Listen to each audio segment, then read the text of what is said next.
tiada maksud untuk ngungkit-ngungkit leluhur orang lain. Seandainya sang tokoh ini tidak dicantolkan sejarahnya kepada tokoh yang lain. Sangat aneh, pada halaman yang sama, di buku yang sama terdapat 2 tahun wafat yang berbeda.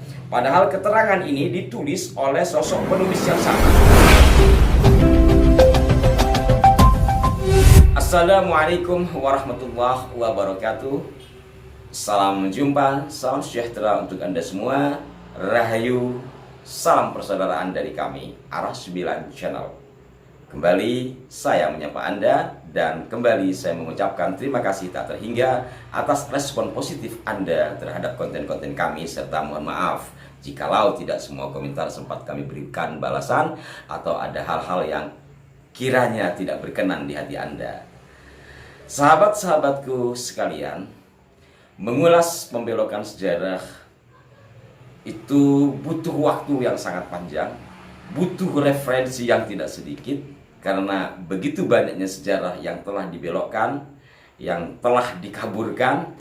Namun untuk edisi kali ini saya akan mengulas satu hal, hasil telaah dari sahabat-sahabat kami yang konsen di bidang budaya Jawa serta kesejarahan, secara khusus sejarah Jawa.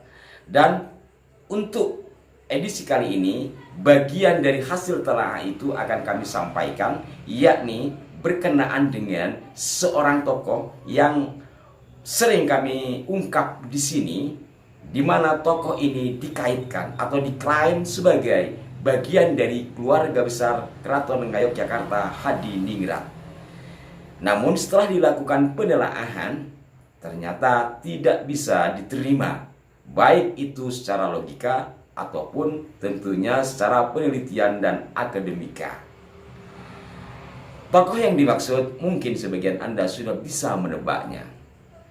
Namun sebelumnya saya mohon maaf, di dalam mengurai hal ini tiada maksud untuk merendahkan satu sama lain, tiada maksud untuk ngungkit-ngungkit leluhur orang lain, tidak kesana. Seandainya sang tokoh ini tidak dicantolkan sejarahnya kepada tokoh yang lain. Ini bagian dari pelurusan sejarah dari satu titik, yakni pada titik di mana tokoh ini dikatakan lahir tahun berapa dan wafat tahun berapa. Gampangannya adalah terdapat kesimpang siuran atau kejanggalan angka tahun lahir dan wafatnya, padahal sumbernya sama, bahkan ada yang bukunya juga sama. Tokoh yang dimaksud mungkin Anda sudah bisa menebaknya, yakni Habib Hasan bin Thaha bin Yahya. Mungkin sebagian Anda tersenyum, ya, bin Yahya lagi. Ya demikianlah adanya, ya. Demikianlah adanya. Kami tidak menambah-nambahi, kami tidak membesar-besarkan. Kami hanya menyampaikan sesuatu dari yang telah ditelaah oleh sahabat kami. Sosok Habib Hasan bin Thaha bin Yahya tentu leluhur dari Abah Lutfi bin Yahya yang seringkali disampaikan dan dikatakan sebagai Kanjeng Raden Tumenggung Sumudiningrat yang merupakan bangsawan Jogja serta Panglima Perang Keraton Ngayogyakarta Hadiningrat di masa pemerintahan Sri Sultan Hamengkubuwono II, dan beliau juga adalah menantu Sri Sultan Hamengkubuwono II.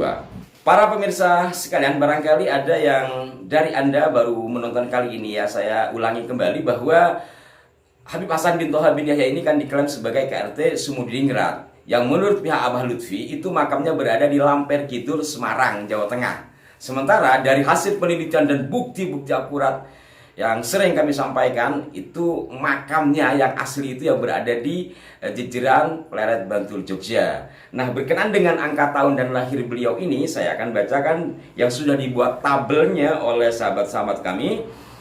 Versi yang pertama, versi Habib Muhammad Lutfi bin Yahya, ya. Ini langsung di tahun wafat.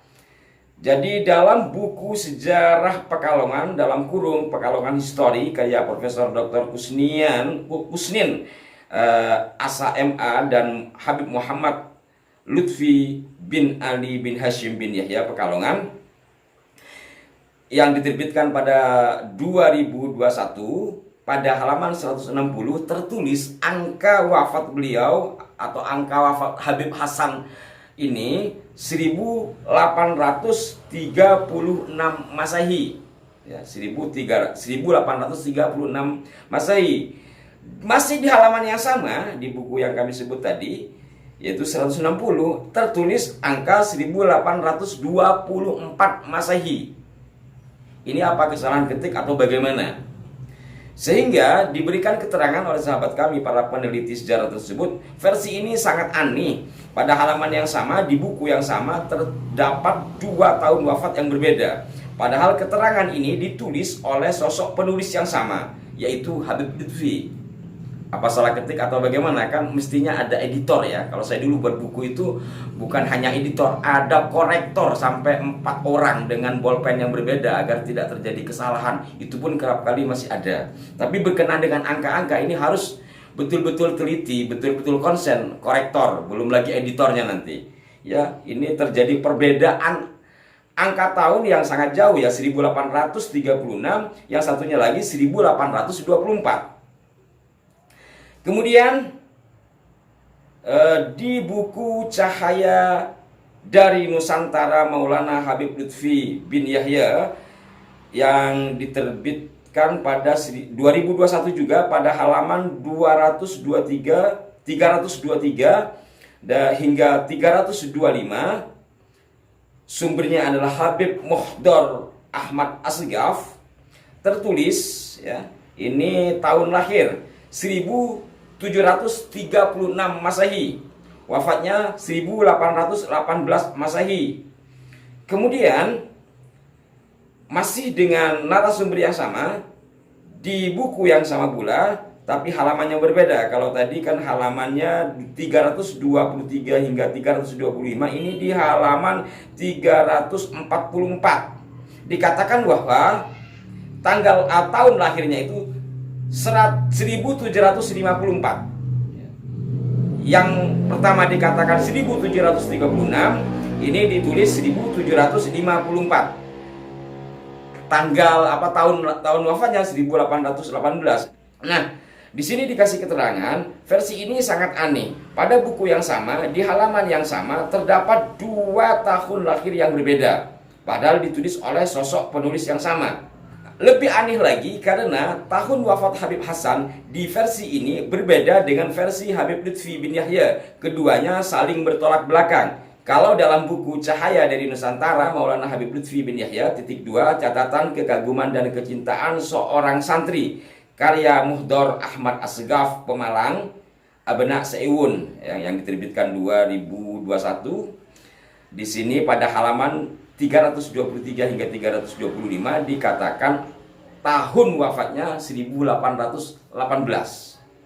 Sementara versi Abah Lutfi dalam buku yang lain itu 1836, satunya lagi 1824. Jadi tidak ada kesinkronan.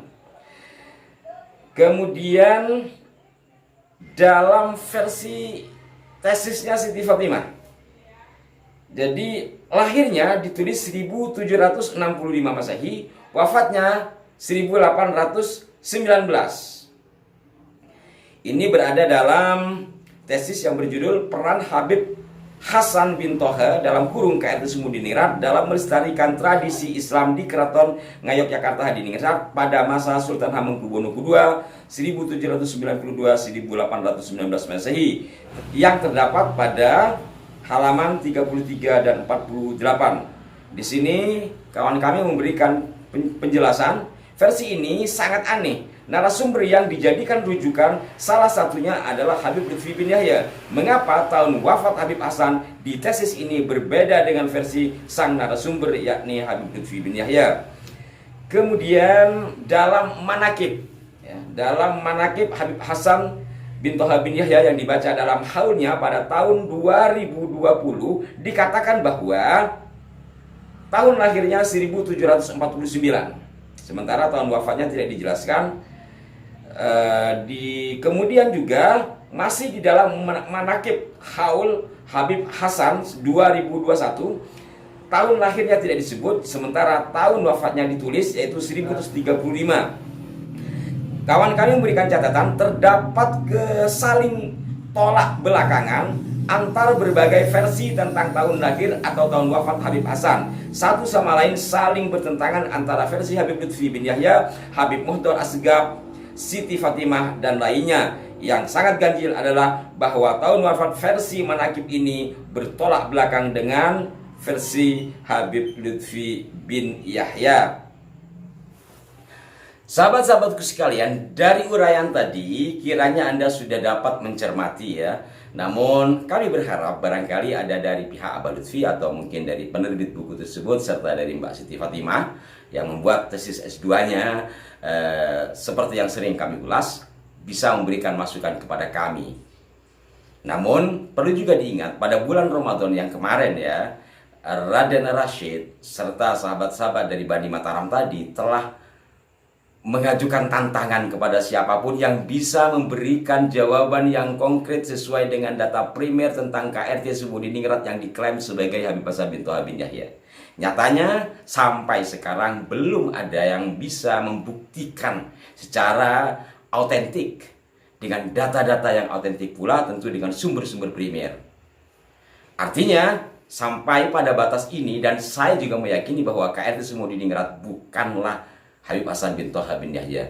Kita hanya menunggu keseriusan dari pihak pemerintah atau pihak-pihak terkait berkenaan dengan kesejarahan agar persoalan ini segera diselesaikan dengan baik sesuai dengan koridor yang telah ditentukan oleh pemerintah Republik Indonesia. Mohon maaf jika ada kekeliruan. Sampai jumpa. Wassalamualaikum warahmatullahi wabarakatuh. Rahayu.